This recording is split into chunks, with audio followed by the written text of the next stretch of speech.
Hey everyone, welcome back. Today I'm just going to be discussing a few books that I've really enjoyed in the past year or so. I think maybe one of these I've read maybe a couple of years ago. I'm not 100% sure, but most of these I've read within the last year. So this would be the last. I only picked like 6 books, but they've all been really interesting to me and intriguing and thought-provoking and profound in their own ways. So the first one we're going to start with is Light in August. This is the one that I probably read the least recently, but I did really enjoy it. The style of William Faulkner is very different than any book that I've read before.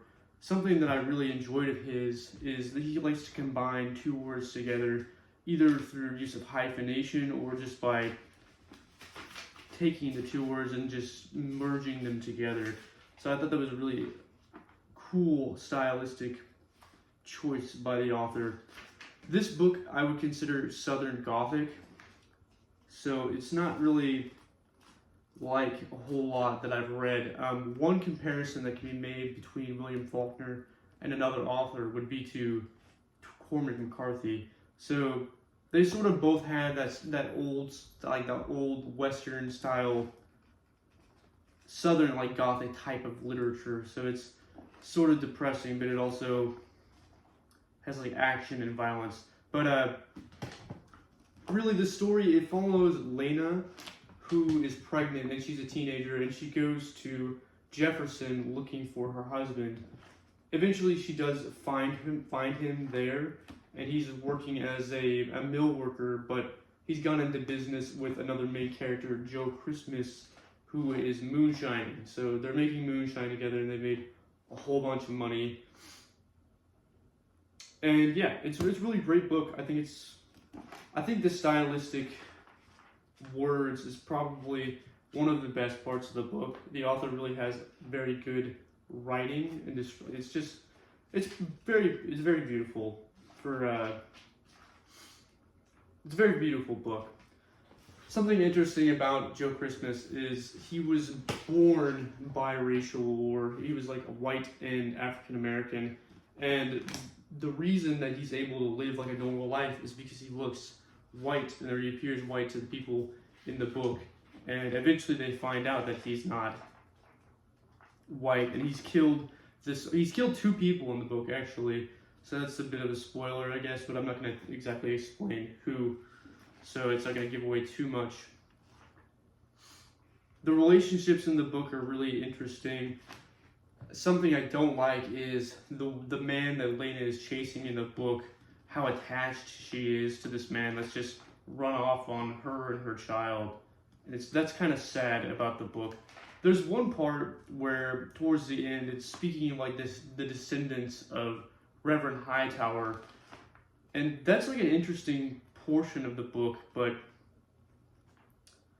it's almost like seeing those scenes as through a phantom, which I guess I think it does talk about ghosts or something at one point in the book, but yeah, phantoms is what it's talking about in this portion, and it's a little bit fantastical in this part of the book, and I think it's really interesting because it kind of goes away from the typical pace or style of the book. For a good part of the book, there's not really any of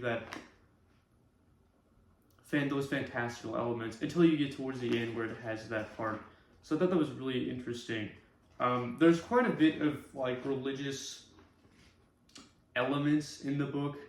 Joe Christmas, when he's adopted into a very religious family, and they're beating him and forcing him to learn to read from the Bible, and I think this kind of inspires hatred towards religion in him in the book, and that eventually leads to another murder, but I'm not going to exactly explain that.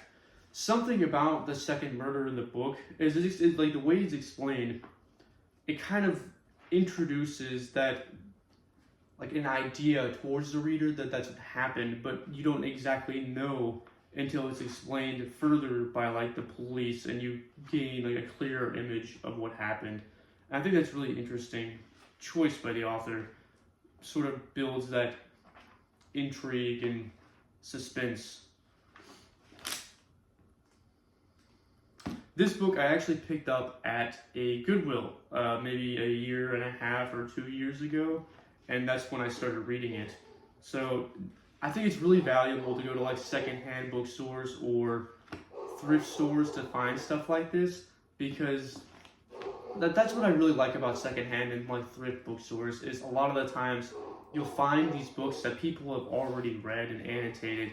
I feel like you have a very good chance of picking up something that's going to be interesting and worth your time, because clearly at least one or two people have read it and it's ended back up into your hands. So I think that's a really good way to find new books. Speaking a little bit further about this book, this is the like Vintage Books, this publishing company, and I think it's really a beautiful old looking book. I had to add some glue to rebind the book a little bit. If you didn't know, the glue they use like at libraries or book collectors or whoever is like rebinding these books is usually a polyvinyl acetate glue, and that is actually just, you can use typical Elmer's glue, and that's polyvinyl acetate glue.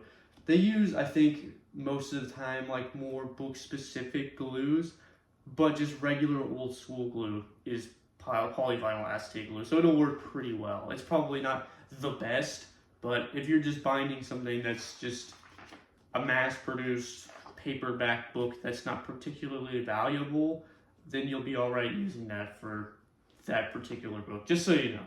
So that's a helpful tip. The next book we'll talk about on here is Paradise Lost by John Milton. I picked this up at my college bookstore quite a while ago, maybe a year or so. I went in there and I picked up quite a few books, and I started reading this and I put it down, but I thought it was really interesting. So it's an epic, and it's one of the most recent, like, very acclaimed epics that have come out in a long time. I've actually done quite a bit of research into John Milton. I did an essay over him for one of my classes and over this book. So that was nice because I'd already been reading it, and then I was able to read the rest of it and write something over it for a class. But it's very beautiful writing because it's poetry rather than prose, and it still reads like a story, which is really interesting because it is poetry, but it's still a nice story within it. So it's really going through the Satan rising up against God in the book, and eventually it leads to the fall of man, where Satan climbs up from hell onto earth and then becomes the snake in the Garden of Eden and convinces Eve to eat from the forbidden tree. So I think it's very, very interesting, and it's something interesting about the book, in its Paradise Lost, the way that Milton wrote it. Satan is sort of like the anti-hero, and there are people that will argue against this, saying it's just displaying the evilness of Satan. And I don't know whether this was an intent. I mean, it must have been somewhat intentional by the author to make Satan in this way, but one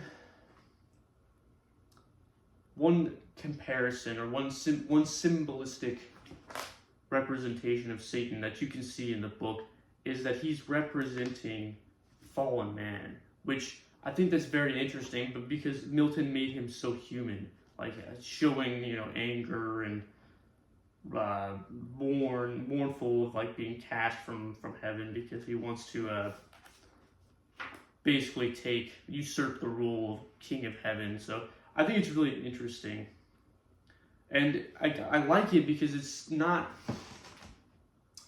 a deviation from the Bible. It's a fictional work that's based upon biblical scripture. It's not, and I think a lot of people will take issue with this book because they conflate it to being an extension of like the Bible. So if you're particularly invested in the Bible and Christianity, and you read this and you think that the author is trying to say this is the Word of God, this is an extension of the Bible. That's not the case. It's a fictional work based upon the Bible. And I think because it's like a fictional interpretation or a fictional expansion of the Bible, telling like a sort of different perspective of what's happening, I think it's just terrific and very interesting. And again, it's very beautiful. A lot of the lines in the book, there are a profound amount of biblical references in this book, so that may be a little bit difficult to get through. There are definitely some words and some references that you may have to stop and kind of look up, and so you can really understand what's going on.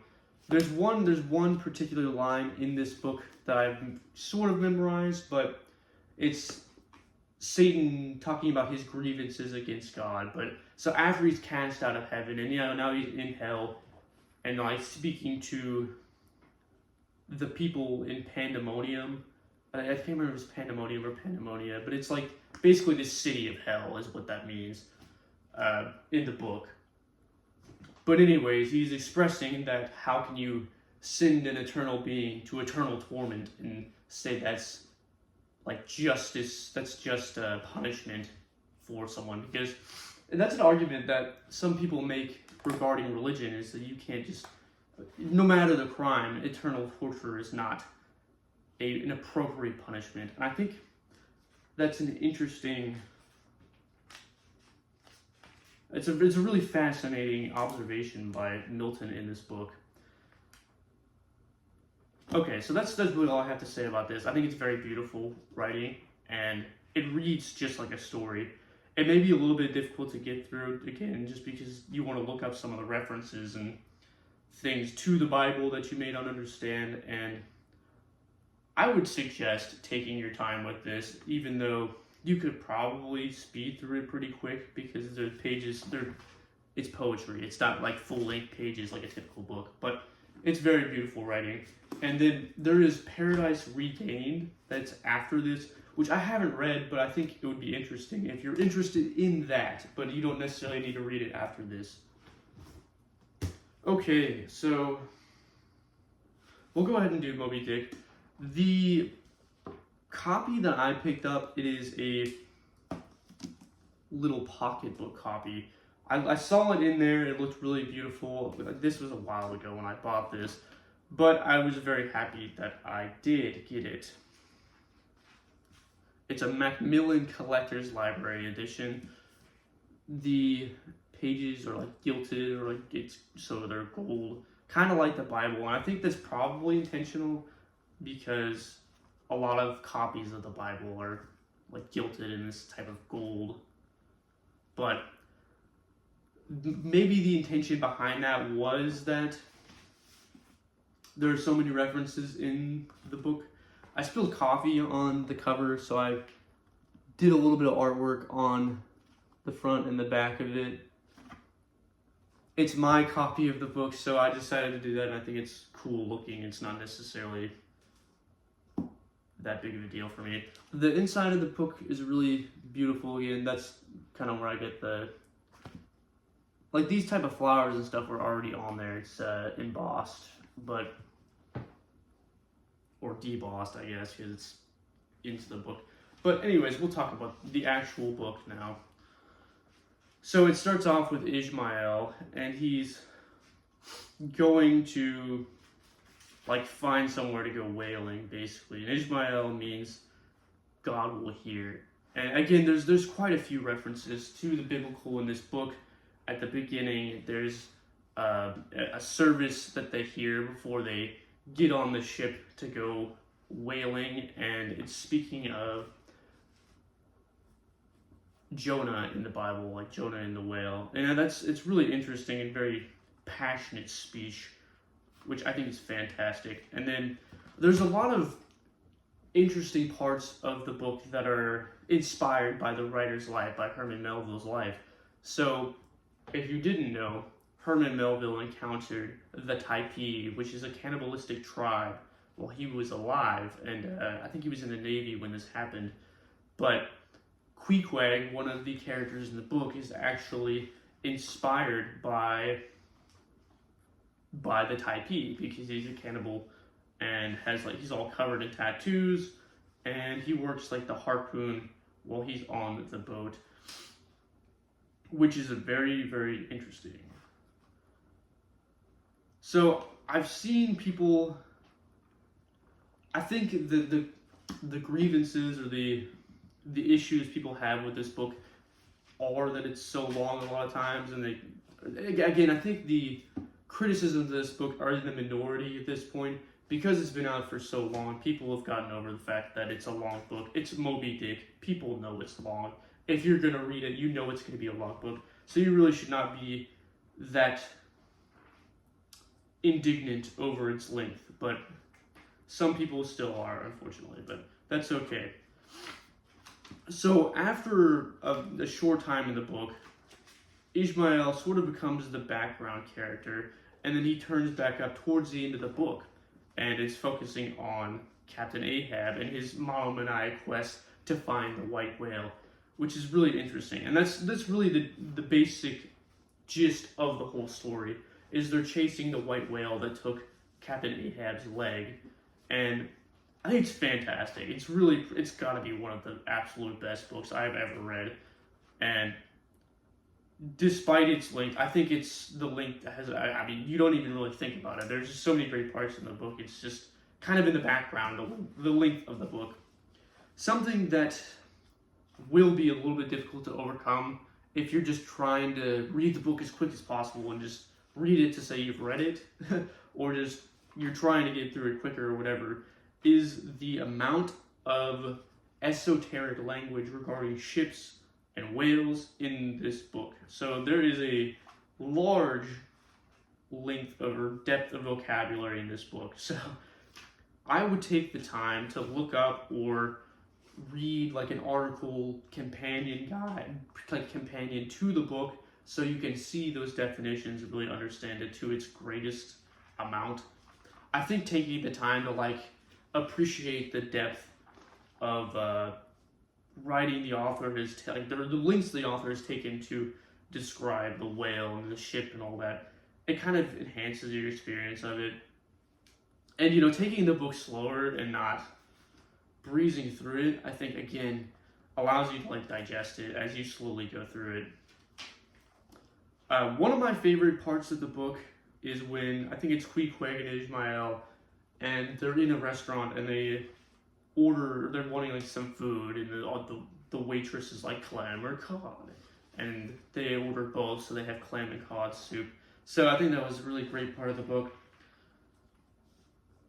Okay, we'll talk about a little bit about the symbolic nature of the white whale. So there can be many, many different interpretations of what the white whale represents, and you can go and read many different articles on what the white whale could potentially entail. And everybody has their own interpretation of that, which I think is one of the greatest parts of the book. And I actually had a disagreement in a discussion in my online classes for my undergraduate with a professor, because I was talking about Moby Dick, and I was speaking of how ambiguity is a sign of great writing. And I think Moby Dick is definitely an example of that. And she said she disagreed, and she thinks that writing should be straightforward and clear and unambiguous, and that poetry is the only exception to this rule. And I think this book's like just solely this book and many other examples reject that belief, because the white whale specifically is a symbol of many different things, and it's different for every reader to what it could mean. And I think that ambiguity allows the reader to bring themselves towards the book. I think also one of the great things about prose writing is it often can be very poetic. So I think that ambiguity is good in writing. So a few of the different things the white whale could represent. One of my favorites is that it represents like the id, which Sigmund Freud talked about, which is just like human will. which is really interesting to me because it's like you're talking about the monomaniac quest of Captain Ahab to reach and find the white whale. I think this is, again, it may be representative of that urge as a human to always do more and go and find more stuff to do, and it's that wheel that just never stops. And I think it was just like Sigmund Freud described it as like a ball, or like, I can't remember where I got this idea from, but I've like kind of imagined it as like a ball of like arms and legs like running around the earth. But anyways, that is one possible thing that the white whale could represent. It also could represent God. It could also represent a belief that God isn't real, a search for God. It can represent many, many different things. And I think that's one of the great things about Moby Dick, is that it could represent, the white whale could represent many different things. Right now, I'll talk sort of about the ending. So maybe skip over the next 30 seconds or a minute if you don't want to hear this, because this is the ending. Although I will say, Moby Dick is pretty well known, so it's, even if I tell you the ending, you probably already know relatively what happens. So at the end, Ishmael returns when he's like come over, you realize he's alive, and he goes back to the shore after their boat's been destroyed. And it doesn't really say necessarily whether Moby Dick gets away or not, so it's kind of up to the reader to decide whether the whale died or whether it just went out back to sea to continue its reign over the ocean. And I think it's really great. I think that's fantastic. Then there's a nice afterword of the book talking about the struggle between good and evil, and talking about the dissection of the whale in the book, and it's really fantastic. I could probably do a whole video over this after I reread it and go in more depth, but I think that's a pretty general gist of it. I'll talk about one specific part that is like burned into my brain that I thought was interesting. So they have like the blacksmith or whatever I think it's called a blacksmith. He's called the blacksmith in the book, but they have him like forge this harpoon to kill Moby Dick, and then they temper it in blood, which I thought was just a fantastic detail. And you can really, when you read this book and you're like really getting into it and going over the individual details of the whale and the boats that Herman Melville has put into this book, and you're just enthralled in it, you're like, oh, this is why many people consider this to be the greatest American novel ever written. So I think it is well worth the read. If you're going to read anything this year and you want to like tackle a big work of literature, this is something that definitely I think everyone needs to read at least once in their life. And it's definitely something I need to reread. So maybe I'll reread it and do a more thorough, in-depth dive of this book and kind of go over some of the details a little bit more in depth. But this is definitely one of the best books I've read in the past year or two, so check that out for sure. So next book. This one is On Writing by Stephen King. So when I got this book, I think this is like a newer edition that they sort of re-released for like, I don't know, something. Yeah, I guess so. This was the last year, so it looks like I literally picked it up in August of last year. So we're back around to 2024 at about almost the exact same time after I bought it. As far as the help that it gives specifically for writing, I think there are a few things that are probably helpful, but more than anything, the story in the book about King's journey as a writer and how he came to, be such a successful writer, and the background of him, like writing as a journalist when he was younger, writing in the school's newspaper, and the story of him getting hit by a jeep while he was walking. It's really fantastic, and I think the story about the memoir, it is a memoir, so I think the story is just fantastic. And that's probably the great part of this book. And again, even if you don't want to read it for tips on how to write better, I think it's just great as like another story by Stephen King. And I think it's awesome too because a lot of Stephen King's works are about horror, fantasy, so you're reading things that aren't real, but it's nice to see a little bit of insight into his life. And I think it's just a really fantastic story about his life. And the part where like he basically almost dies and has to be like taken out on a helicopter after he's been hit by this Jeep is just fantastic.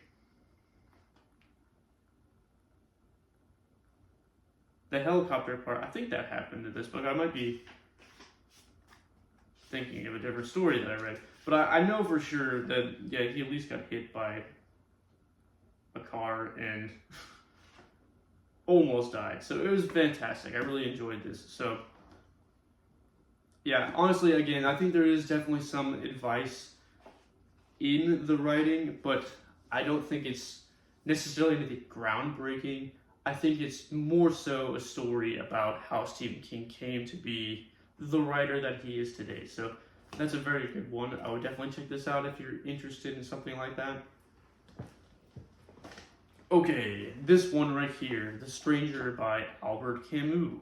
So I got this at a bookstore that is close by here that it's a really nice bookstore. I need to go in there and peruse some more, perhaps just read some more books in there. So yeah, this is The Stranger by Albert Camus, winner of Nobel Prize in Literature. I don't know if it was this book specifically, but I know Albert Camus is a Nobel Prize winning. Okay, so he won the Nobel Prize for Literature in 1957. I think from what I saw, I think he was like 40 years old when he won the Nobel Prize in Literature, which is extremely young. But I read this in one sitting. I thought it was astounding. So it follows this character who he like makes this friend, and I think he's like getting like beat up or something, or the guy has a gun on him or something. And anyways, he comes along and just kills him, which is kind of crazy, and it's really interesting. And what's about this character that is really just a really nice look into the depth of the human mind or the human disposition, a study of human character, is that the man, and again, this is kind of like you can compare this to Crime and Punishment by Fyodor Dostoevsky. It's very similar in that regard because both characters have a sort of distorted mental outlook on life, or specifically in this one, I think the main character is like a sociopath. I don't think he's a psychopath, but I think he's literally a sociopath. And because like when he kills this person, he just doesn't have any emotional reaction to it. And the judge and the people that are questioning him, they can see that, and they think that like he's like some kind of antichrist or whatever. And he's talking about how he doesn't believe in God. And they're like, when he's in, I'm spoiling quite a bit here, but it's a short book, so I apologize for that. I'm probably going to go ahead and spoil the ending here in just a second, but we'll just talk a little bit about what happens. So he kills this man, then he goes to prison, and they're asking him if he wants to like have a priest, and he's like, no, I don't believe in God, basically. And I think obviously he doesn't want to be in prison. He wants to like get out of this situation that he's been in, or that he's gotten himself into. But he doesn't necessarily have any qualms about what he did. So I think it's just a very interesting and intriguing look into like a human mind that would be a sociopath. And I think this is a common theme between some like books like American Psycho. I haven't read that book, but I have seen the movie. But I think it's or like Dexter, I think it's a very common thing to be curious about as humans that are sociopaths, because they don't have the same emotional depth that a typical human being has. And I don't remember who talked about this, but that voice in your head that eats at you when you do something wrong, that your subconscious. The idea behind like a sociopath or a psychopath is they don't have that subconscious, so they don't have that voice telling them what they did was wrong, so they don't really have any issue of doing things that may be considered immoral because they have no guide for that, and they may like latch on to some kind of moralistic guidelines just because it seems what is proper, but they don't have any moral, like internal moral compass telling them what's right and wrong. So I think that's what's really great about this book, in my opinion. It's just another book that's very literary because it's just exploring the depths of humans, and especially those who have psychological conditions or fractured moral compasses. But that was fantastic. I think I really enjoy short books like this because you can sit down in a day and just breeze through it. And when I did that with this, my mind was like blown because it's just so quick and it's just terrific. I think it really speaks to the quality of an author too, when they can write a story just so concisely and succinctly like this and just blow me away. So fantastic. I actually have another book of Albert Camus sitting in my closet that I need to read. It's The Myth of Sisyphus. So I'll have to dive into that one pretty soon.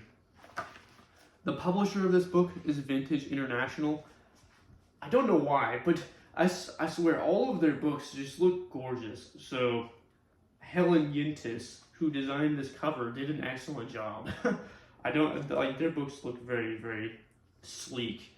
Blood Meridian, the copy of Blood Meridian I have, you could probably walk into a Barnes & Noble and see the exact same copy, but it's by Vintage International, and they just do a fantastic job with their covers, and that is just so visually appealing to me. But that's all I'll say about that one. I thought that was fantastic. And the last one that I got, the last book that I picked up and read within the past year or two, I love this book. Benjamin McAvoy here on YouTube is the author, not the author, but the YouTuber who I found this recommendation from, and I'm extremely glad I did. This is the copy I have of Wuthering Heights. I actually have another copy that my mom got me of Wuthering Heights, which is illustrated, and I'll have to read this again and go through that copy rather than this one. But I love this copy. Looks like it was belonged to maybe someone younger or something because they put a little smiley face in Emily Bronte. And it was $1.50 when I bought it in a secondhand bookstore. Belonged to somebody else with very neat handwriting. But yeah, I think the cover is very beautiful. But it's a very interesting book. It's a Gothic novel. And I think the descriptions of the countryside, the English countryside that they're in, is really fantastic. I think books like these written by authors that live in places like England and stuff over there, it's just so beautiful. It makes you really long to go to somewhere like this. But it's following Heathcliff, and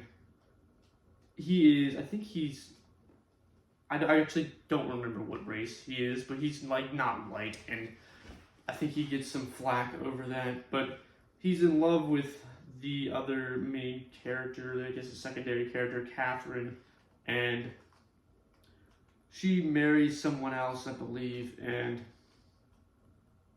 eventually when Heathcliff is older and has all this property, I think two of the other characters end up getting married, and it's just a really beautiful story. I think it's really beautiful as far as like the romantic aspects of the book, and then also another intriguing aspect of it is like the horrific underpinnings of the book. Like again, like when one of the characters dies at the end of the book, and the window is open, and he's just like had this like grievous like smile, this like wicked smile on his face while he's just dying. And then Heathcliff is just a very kind of like angry man, and like even his older age and things like that. And it's really, really fantastic. And again, it's been a little while since I've read it, so I need to read it again. But I really love this book. There's some really good quotes in it.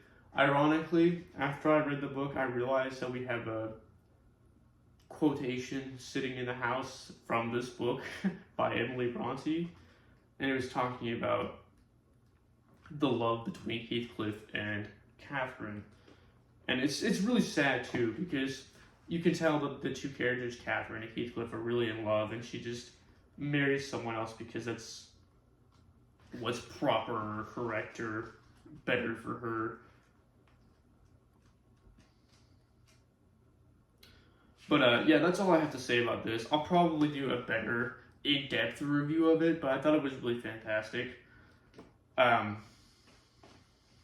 Yeah, someone I forgot about in the book is like the tenant who's moved out here onto this land and like is sort of learning about these things. But he's also another character in the book. But I'll have to return to this and really do a better in-depth review of it.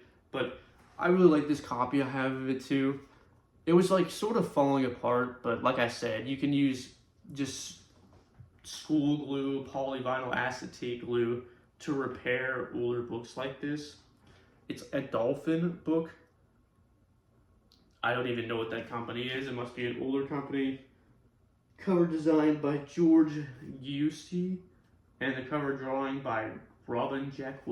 But yeah, I think it's a very beautiful book, and I think the Gothic elements make it that much more intriguing, because I like Gothic literature, and I think the romantic aspects of it really heighten the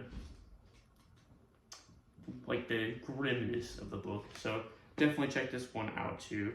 So those are the 6 books that I really enjoyed this year. So hopefully we'll find some great ones this year. I'm really gonna try to read like about 100 books this year. So hopefully we'll get into some good ones and progressively do some better reviews. So that's it. I hope you guys enjoyed. If you read any of these books or have any comments on them or similar suggestions, definitely leave them in the comments. Thanks so much for watching, guys. Keep reading and stay in shape.